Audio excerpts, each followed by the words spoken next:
রাজধানীর মোহাম্মদপুরে তুচ্ছ ঘটনাকে কেন্দ্র করে প্রায় ঘটছে হত্যাকাণ্ডের ঘটনা।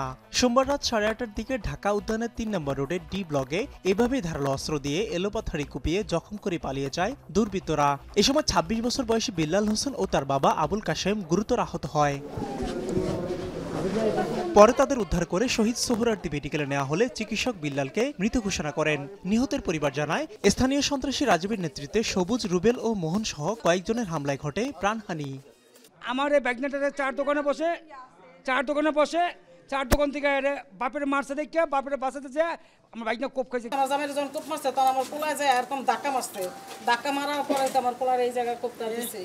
কোপটা দেওয়ার পরে দিয়ে আমার পোলায় ব্যাক হয়ে গেল গা। আমার ছেলে ব্যাক হয়ে গেছে গা। ব্যাক হয়ে যাওয়ার পরে দিয়ে তারপরে আবার বাপের আবার হাত ফালাই দিল, কোপ দেওয়া ফালানোর পরে দিয়ে আবারও ধরছে। ধরার পরে আবার আমার ছেলের কোপ দিয়েছে। কোপ দেওয়ার পরে এলাকাবাসী কেউ আসে নাই সামনে। পুলিশ বলছে, সিসি ক্যামেরার ফুটেজ দেখে জড়িতদের শনাক্ত করার চেষ্টা চলছে।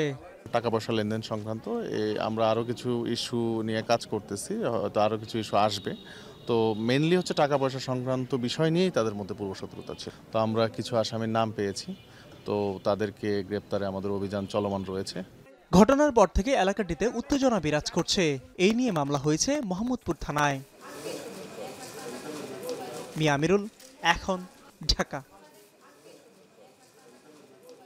শিয়া বাটার ও ভিটামিন ই সমৃদ্ধ লিলি বিউটি সোপ, তারুণ্যময় উজ্জ্বল ত্বকের জন্য।